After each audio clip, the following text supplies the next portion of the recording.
Noida trench death is much more than just urban negligence. Engineer died in Greater Noida due to alleged administrative lapses at the under-construction mall. Yuvraj Mehta lost his life after his car plunged into a water-filled basement late at night.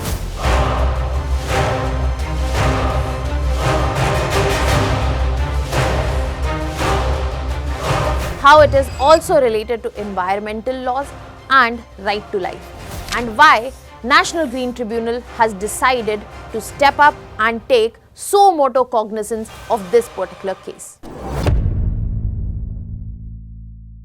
Environmental governance in India is not anymore limited to just forests and pollution. It is going to directly shape urban governance and also human survival, which we have seen just now when National Green Tribunal took Suo Moto cognizance of the Noida Techie Death Case. Hello everyone, welcome to Vajram and Ravi's Flash News. My name is Shubhangi Singh, and in today's session we are going to understand that how we are seeing urban infrastructure ooze across India and how this has led to loss of lives, and then we are going to connect dots that how NGT, that is National Green Tribunal, has come into this picture. Now stay tuned till the end so that we are able to establish the first point and the end point and understand that how National Green Tribunal will be looking into urban governance, why they have picked up this Suo Moto, how are they associated with this particular case and everything around it. Now starting with understanding that what exactly had happened in Noida. So recently a software engineer died because there was a water-filled trench which was present in sector 150 Noida. Now this is where I would like to highlight when we are talking about Noida, when we are talking about Gurugram, these are one of the biggest urban centers of our country. And when we are talking about this water-filled trench, this was a place which was not enough protected, which was not enough alarmed, and that is why this loss of life is present in front of us. Now this site was originally marked for a mall build-up, but because the construction could not take place and the water stagnation took place and it was filled up with water. Now let me remind you again, this is happening in one of the most premium urban corridors in India. So we cannot label this as road accident, but we have to unfortunately label it as a governance, as an environment and also infra failure that we are seeing. And unfortunately this is not an isolated incident. This is something very common that we are seeing in our country, which raises questions about environmental neglect, which raises questions about planning, which raises question about what kind of administrative inertia that we are looking in our country, which talks about becoming a Viksit Bharat by 2047. And this is what raises a core question in front of us, that how an environmental mismanagement issue has become fatal in urban cities, and this is what we are seeing in front of us. Now let us try to understand this in detail, starting with understanding that why whenever we are talking about development with special context to India, why it is always associated with some sort of vulnerability. So my answer here would be, when we are talking about development, we get to see development without resilience, and that is why we are seeing vulnerability in front of us, especially in terms of urban areas. Now why is this happening? Let's divide this into two parts. The first part, we will be understanding the contradiction that exists in structure.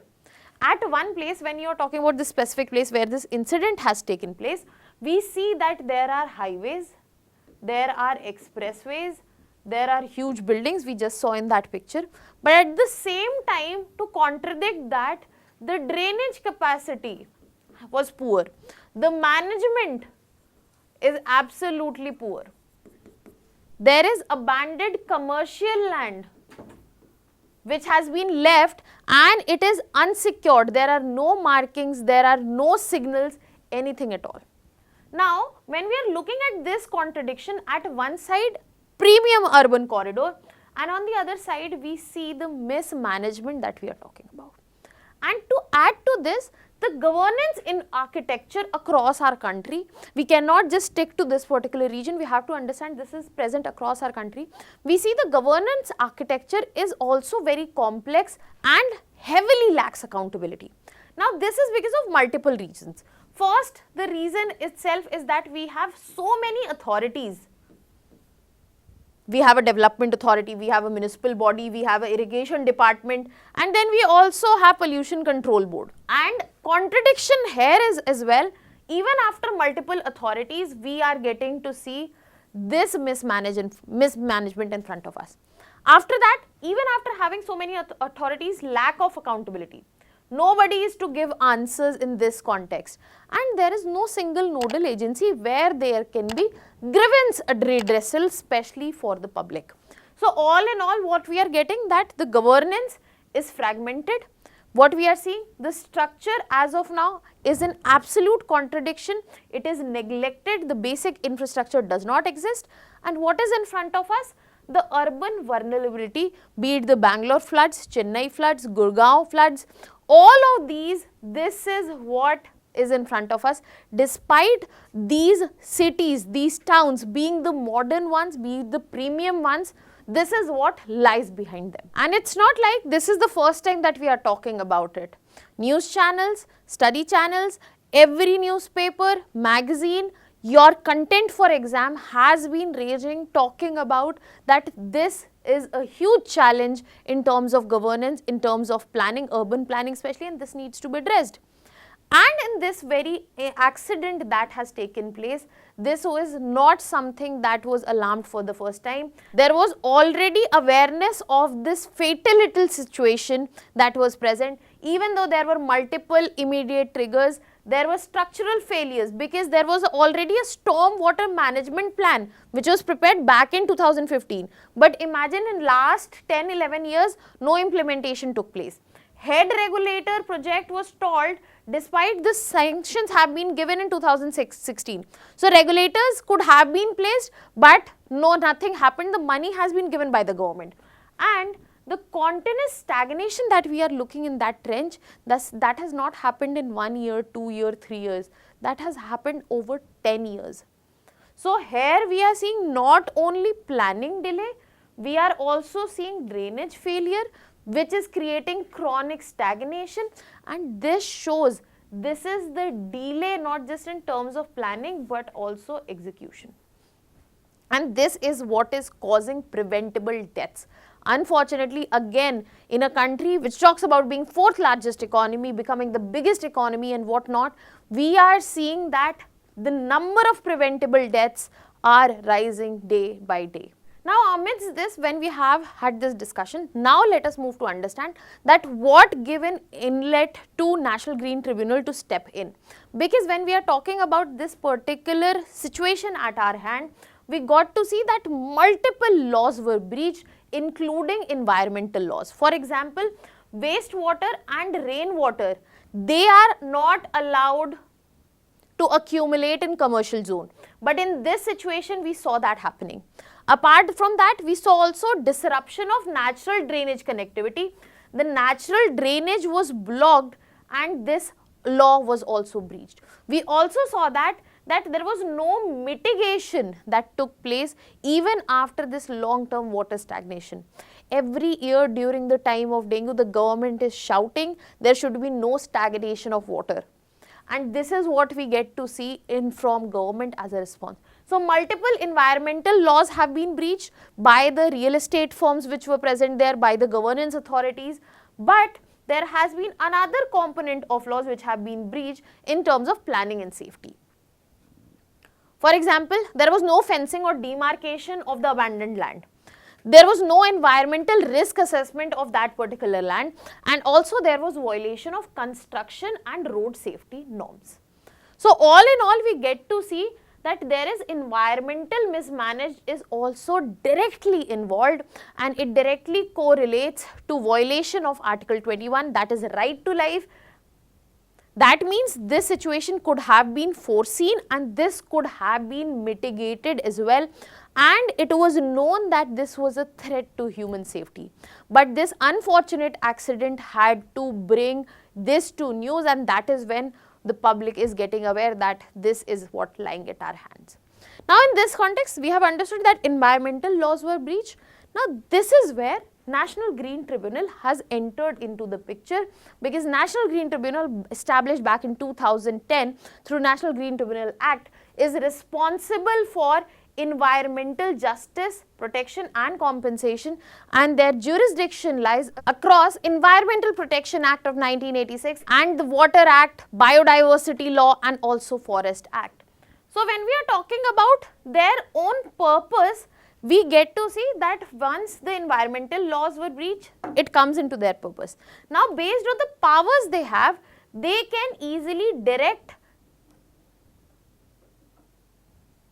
they can impose penalties and also go for restoration and compensation. Now in this context, when we are looking at NGT, we also have to look into the special powers they have, that is the Suo Moto power.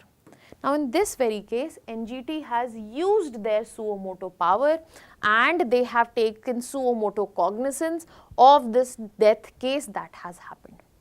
Now when we are talking about National Green Tribunal, let me remark that the structure of National Green Tribunal has been made such to ensure environmental justice in our country. And when we are talking about environmental justice, it is not just about forests and pollution. Environmental justice is applicable to rural areas, urban areas, as much as it is applicable to forests and also pollution. So this is where National Green Tribunal also finds urban relevance in form of regulating drainage, wastewater, land use externalities, and also it ensures environmental compliance, which is important in urban infrastructure projects, which is heavily missing across our country. And this is where we get to see that yes, NGT is not going to be limited only up to forests and pollution. It is going to be now a regulator of urban environmental risk itself.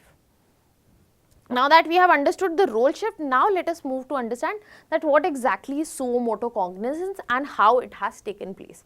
So when we are talking about Suo Moto cognizance, it basically means the tribunal or court can initiate the proceedings and they don't need anybody to file a formal petition. And this can be done by tribunal or courts in a scenario where there is enough public information and enough understanding or enough reporting that has been done to understand that this proceeding was required. No petition is required, but the proceedings are required based on the mandate. So in this context, this comes in the mandate of National Green Tribunal and there has been enough credible resources, information, and that is why NGT has gone ahead and taken this particular case in their own hands based on Suo Moto cognizance. If we are talking about judicial legitimacy of this step, then if you remember, Supreme Court in Municipal Corporation of Greater Mumbai versus Ankita Shah case, they had recognized that inherent Suo Moto powers are available for National Green Tribunal. And National Green Tribunal with this particular case is setting the right example, because they have gone ahead and by taking this case Suo Moto, that the barriers to access of justice have been removed. Furthermore, they will ensure early preventive intervention so as to ensure there is no further damage to lives that is done. And this will also bring more strength to regulatory framework, especially in these premium urban zones which are equally high risk as they are premium. So when we are talking about this Suo Moto cognizance, yes, this was a reactive dispute resolution. Yes, this was reactive, but before this, NGT was only reactive dispute resolution authority, but now NGT is coming to be proactive, where they will be focusing on environmental governance and environmental justice as well. Now in this context, another dimension that rises up from the perspective of exam, and we need to understand that how exactly NGT is going to reconstruct accountability when we are talking about that governance is extremely fragmented, that we were discussing about governance architecture.